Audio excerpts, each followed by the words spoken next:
Hey everyone, Kyro here with TCS Rockets, and with yet another Magic the Gathering expansion on the horizon, it is time for us yet again to take a look at some of the best cards in the upcoming set, Kaldheim.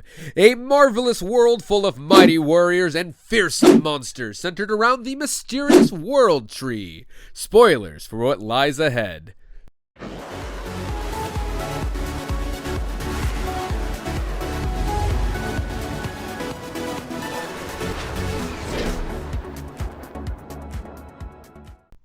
Before we get things started, be sure to give the video a like, and if you haven't already, hit the subscribe button down below. Also, if you'd like to be notified whenever we upload a video, be sure to hit the bell icon as well. Without further ado, let's jump right into it. These are my top 10 cards for Kaldheim. Number 10 on our list goes to Tibbles Trickery, which definitely has to be the most unique card printed in quite a while. What makes this card so unique, you might ask? Well, let's break it down.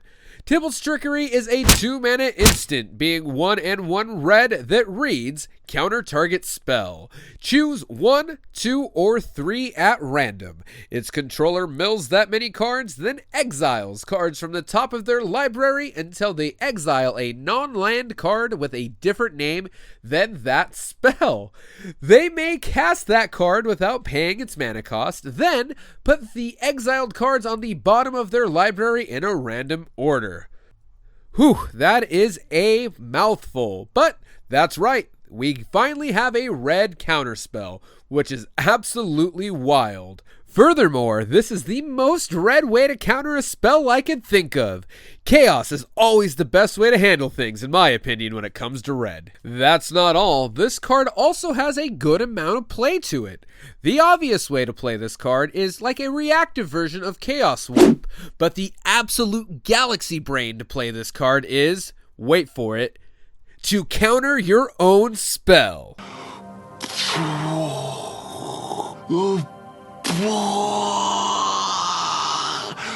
Now, before you write me off as crazy, hear me out.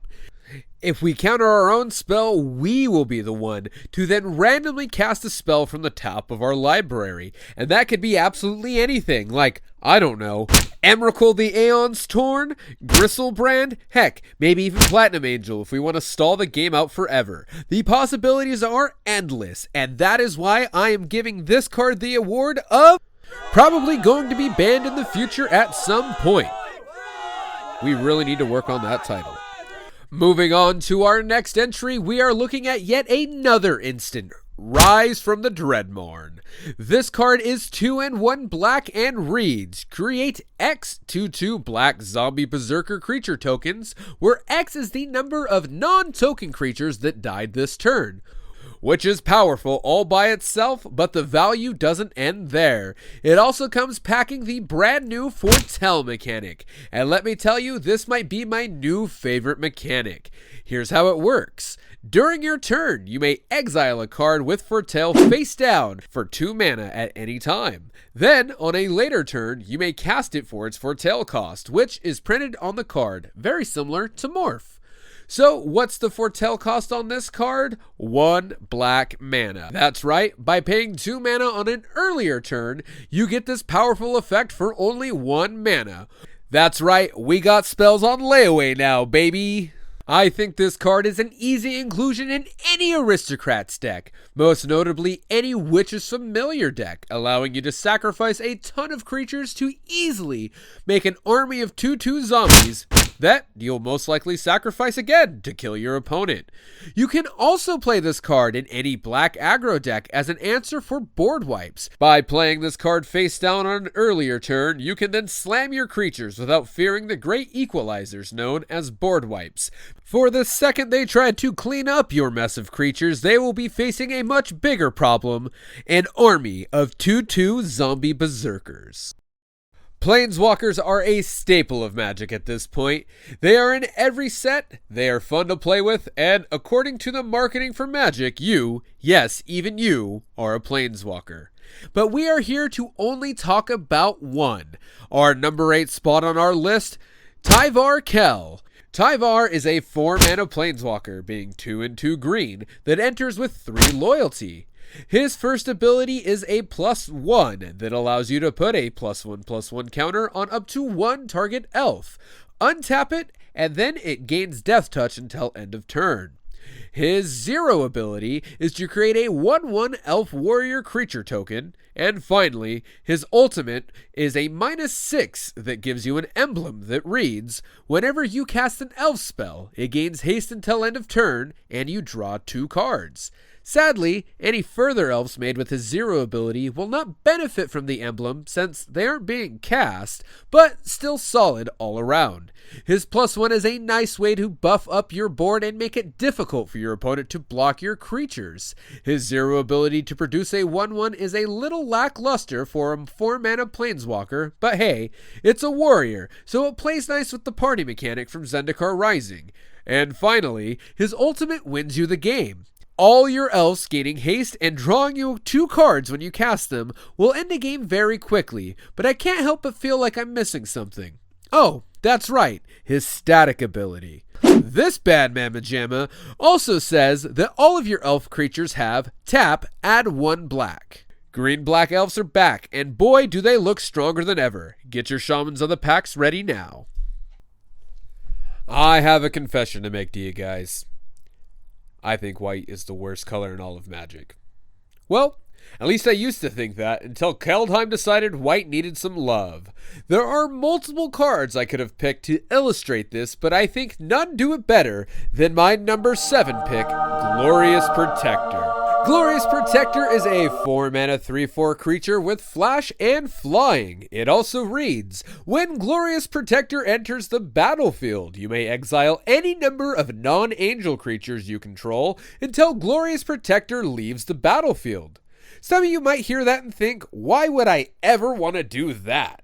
Well, let me set the stage for you. You're playing against the local control player at your LGS. You know the type. Always brags about the power of blue, and always has a response to whenever you want to cast a spell.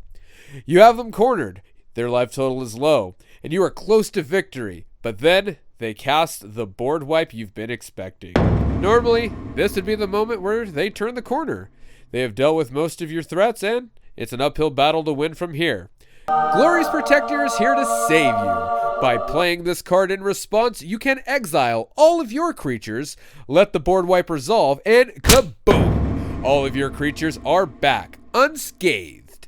Now that's what I call payback. Finally, the tables have turned on the control player, and they will finally know what it feels like to hear, I have a response. MDFCs are back in Kaldheim, and this time there is a good chunk that happen to be legendary creatures. Our number 6 pick is one of them. Eska, God of the Tree, is 3 mana, 1 and 2 green for a 1/4 legendary god creature that reads, tap, add 1 mana of any color, and other legendary creatures you control have tap, add 1 mana of any color, which honestly isn't too impressive. But this card gets even better when we look at its backside. The Prismatic Bridge, a Wooburg legendary enchantment that reads, at the beginning of your upkeep, reveal cards from the top of your library until you reveal a creature or planeswalker card. Put that card onto the battlefield and the rest onto the bottom of your library in a random order. Wow, that's a lot more powerful, I'd say. But wait a second, the front side of this card is a legendary creature, and legendary creatures are allowed to be commanders.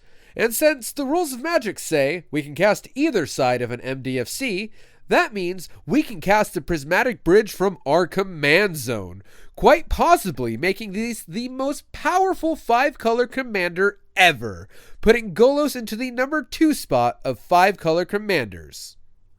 Hopefully. If you have been paying attention to Modern lately, you've probably noticed this 4 to 5 color deck featuring all of your favorite banned standard cards with a frosted topping of snow synergy. You know, Omnath, Uro, Icefang Quotal, Field of the Dead, and so on. Well, get used to playing against it because it gets a shiny new mana base with the addition of our number 5 pick, Snow Dual Lands. Kaldheim was so kind to not just give us snow lands, but they gave us all 10 and made them fetchable. That's right, I said fetchable. Get your Dead of Winters and get ready to 5-0 some leagues because the forecast for Modern calls for snow, and I don't see it clearing up anytime soon. Who knows? Maybe there are some cards from previous snow theme sets that go well with these lands, like, I don't know, maybe Into the North, a sorcery card from Cold Snap. Into the North is 2 mana, 1 and 1 green, and reads, search your library for a snow land and put it onto the battlefield tapped. Then, shuffle your library. This seems pretty good now that we have dual lands that it can hit. Also, it's only a common. Speaking of commons, it wouldn't be fair to all you Pauper players if I didn't point out that these lands are also common, meaning that they are legal for all of you as well. Time to get brewing. We all have that one friend that likes to play tribal decks. They are all in on synergy and are generally super flavorful builds. Unfortunately, sometimes the tribe they settle on are slivers. Well, I am here to tell you to rejoice because now all of your opponent's synergy is your synergy with Maskwood Nexus, our number 4 spot on our list. Maskwood Nexus is a 4-mana artifact that has a very unique effect. It makes all of your creatures in play, in your deck, in your hand, in your graveyard, in exile, and even on the stack, all creature types. Now when your opponent plays their pesky winged sliver, you can rest easy knowing your creatures will also gain flying, safely blocking for you. The greatness doesn't end there. With this card in play, we are only 1 kindred summonings away from amassing a giant board state. Also, if you want to have some fun with a calculator, play this card with Coda Arms. Now that's what I call some seriously big creatures. Pick up this card for all of your commander decks. You are not going to regret it. Kaldheim is a tribal player's dream, full of a great variety of creature types. Majestic angels, fearsome demons, and Phyrexians? Well, only one, but my goodness, I did not see this coming. Number 3 on our list goes to the big green beast himself, Vorinclex, Monstrous Raider. Vorinclex is a 6 mana, 4 and 2 green, 6/6 legendary creature, Phyrexian Praetor, that reads, if you would put 1 or more counters on a permanent or player, put twice that many of each of those kinds of counters onto that permanent or player instead. And if an opponent would put 1 or more counters on a permanent or player, put half that many of each of those kinds of counters on that permanent or player instead, rounded down. That seems very similar to a popular commander staple. But what's the card? Oh, that's right. Doubling Seasons. Doubling Seasons that can be your commander. Man, we've been talking a lot about commander this video. Step aside, Commander Legends. Kaldheim is the true commander set. Anyways, back to Vorinclex. Not only is he doubling seasons on a creature, he pulls double duties by revoking your opponent's right to have doubling season-like effects. Now that's what I call powerful. I highly recommend all of you Atraxa players pick this up for your deck, but I don't think I need to tell you that. We are close to the finish line now. Number 2 on our list has been a long time coming. We have all been waiting for this day since 2012. We finally have a playable Tibble. That's right, I lied when I said Tyvar would be the only planeswalker we'd talk about this video, because Tibble is back. The trickster is back again, so tricky in fact he is pretending to be Valky, god of lies. Does this mean Tom Hiddleston has to play Tibble if we ever have a Magic movie? Who knows? Back to the card. Valky is a 2 mana, 1 and 1 black, 2/1 legendary creature god that reads, whenever Valky enters the battlefield, each opponent reveals their hand. For each opponent, exile a creature card revealed this way until Valky leaves the battlefield, and pay X. Choose a creature card exiled with Valky with converted mana cost X. Valky becomes a copy of that card. All things considered, a pretty decent card. Knowing what's in your opponent's hand is very useful information, but also taking away their best creature only to turn Valky into it later, now that's value. Tibble doesn't stay in hiding for the whole time, however. Let me introduce you to this card's backside. Tibble, Cosmic Imposter. Tibble is a 7 mana, 5 a red and a black for a planeswalker that enters the battlefield with 5 loyalty. He has a +2 that exiles the top card of each player's library, a -3 that lets you exile a creature or artifact, and a -8 that exiles all cards from all graveyards and then adds 3 red mana. This all seems kinda weak for a 7 mana planeswalker. Well, that's because I left out the best part of this card. Tibble is the first planeswalker to give you an emblem when it enters the battlefield. And let me tell you, it makes all of his abilities that much better. The emblem he gives you reads, you may play cards exiled with Tibble, Cosmic Imposter, and you may use mana as though it was mana of any color to cast them. Now that's more like it. A few more things I want to point out about this card. The first is that the front side is a legendary creature, meaning, similar to our number 6 entry, you can play Valki as your commander, but then cast Tibble from the command zone. The second thing I'd like to point out is that the front side of this card is only 2 mana, meaning if you were to cascade into Valki with a card like, I don't know, Bloodbraid Elf, you can choose to cast the backside instead. You heard me right, you can cascade into Tibble with Bloodbraid Elf. All of you Jund players should maybe consider this for your decks. Seems pretty powerful to me. Alright, we have made it to the number 1 card on our list. Let me know down in the comment section down below what you think it could be. Go ahead, I'll wait.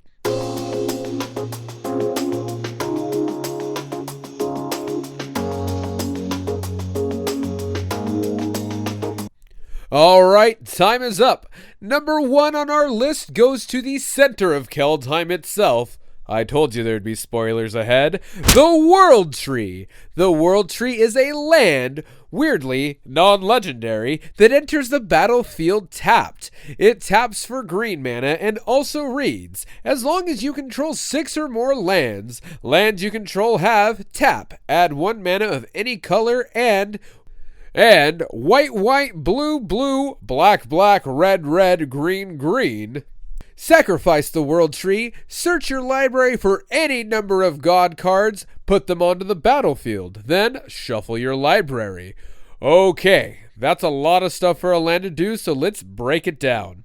Entering the battlefield tapped? Meh. Tapping for green? Meh. Letting all of our lands tap for any color as long as we have 6 or more lands. Now that's what I'm talking about. That effect alone makes me want to play this card. Then we get to the big payoff.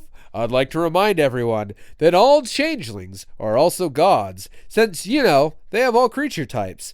That's not to mention the plethora of god creatures we have from previous sets, meaning we'll have no shortage of creatures to cheat into play. That's all I have to say about the World Tree for now, but keep your eyes peeled for an upcoming video that will be an instant win combo revolving all around the World Tree. And that is why I am making World Tree the number 1 pick on our list. That is going to do it for the video. Let me know what cards you are most excited about down in the comment section down below. I'm Kyro with TCS Rockets, and I'll see you next time.